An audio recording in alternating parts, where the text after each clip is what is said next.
from Sheeds and Windsocks and Docklands, you wouldn't think we'd swing to the Philippines, but that's what we're going to do. Hey. Did you know that there's a league in Manila? Apparently. I had no idea. Yeah. Yep. Can we blame them?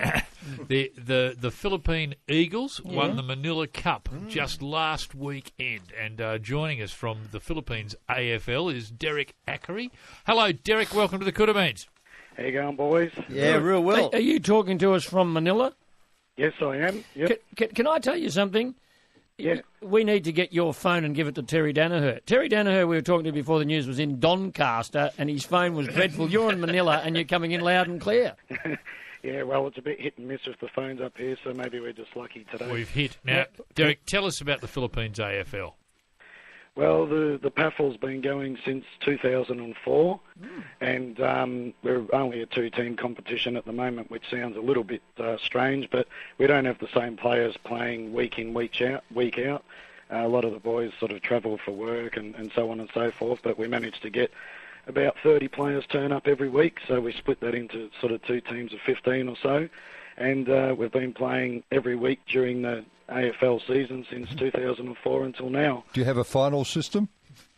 No, we have what's called either the battle for the wooden spoon or the battle for the premiership.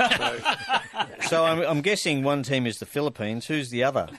Well, locally, one team's called the Eurekas and the other one's called the Dingoes, but the aim of PAFL in the beginning was to be able to represent the Philippines in AFL.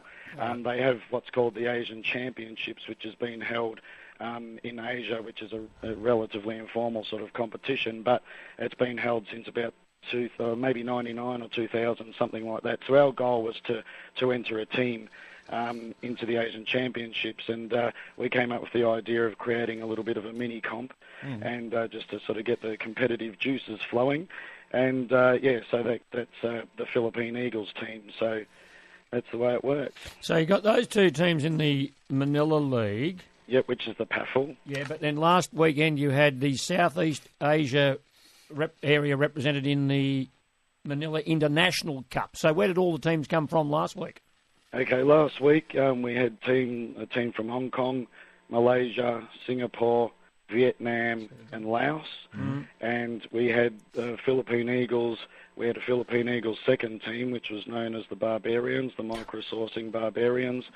And then there's a rugby team from a place just south of Manila, there's quite a few Papua New Guinean boys studying up here, so very handy players. They're mostly rugby and rugby league players, but they can convert to Aussie rules pretty easily, so that made the 8 teams. So we had 2 pools of 4 teams, and the top 2 teams from each pool played off in the semis, and then ultimately the grand final, in which the Philippine Eagles played against Singapore, and we won with a goal after the siren. So who kicked that?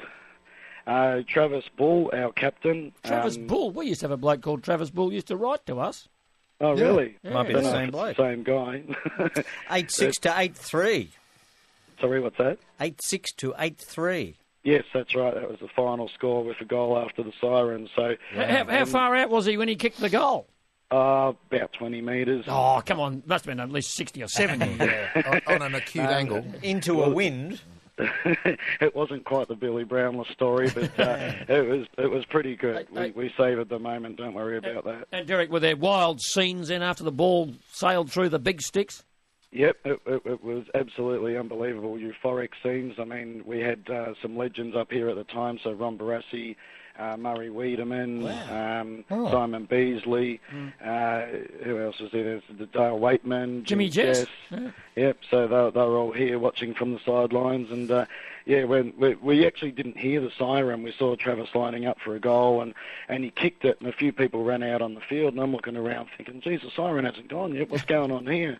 And some people sort of ran out, and then they sort of came back, and then they ran out again, and then it was official, the siren had gone, and then, the place just erupted. It was unbelievable. Fantastic.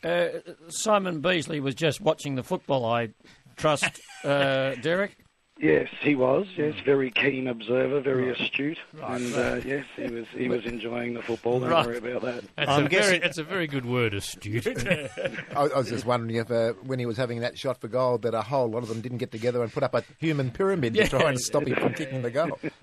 Derek, I'm guessing you've got a lot of expats playing. Anyone who's troubled the AFL in the past? No, we've got a couple of guys, like I think Travis used to play for Queanbeyan, which I think is the Sydney Reserves team. Another one of our guys, I believe, played in the Geelong Reserves, Mark Pekin, at some point in time. So, yeah, there's a few guys. A couple of Northern Knights, I believe.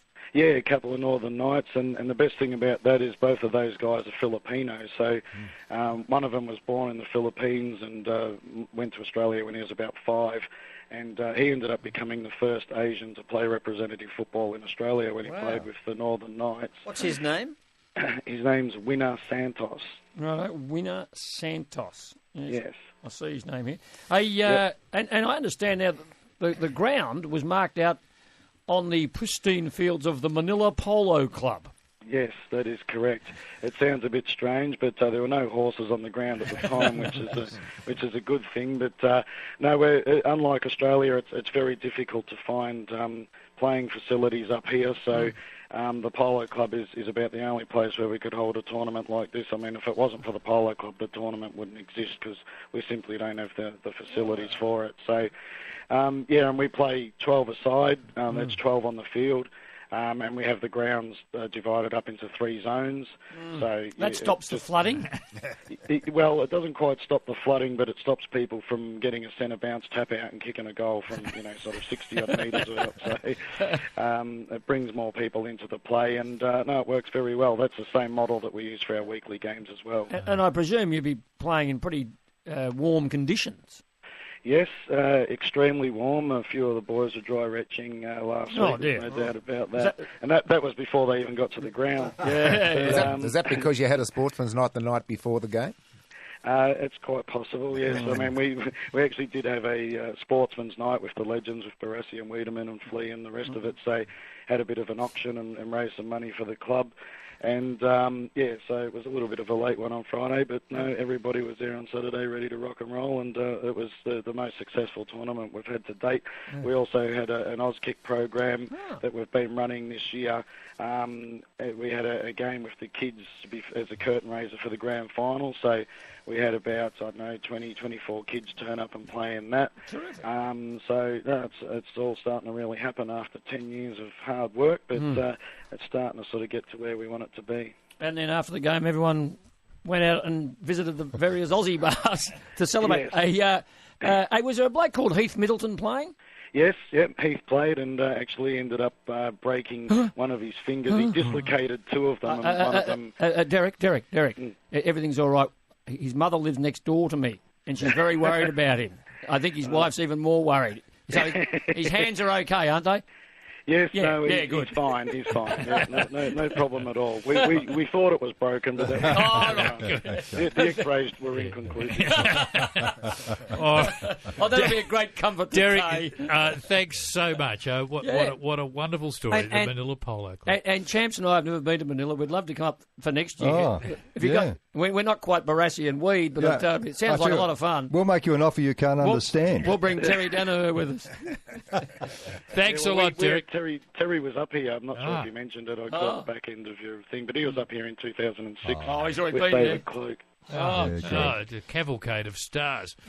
Derek, all the very best, and thanks again. No problem. Thanks very much, guys. Good on you, Derek. Derek Ackary, found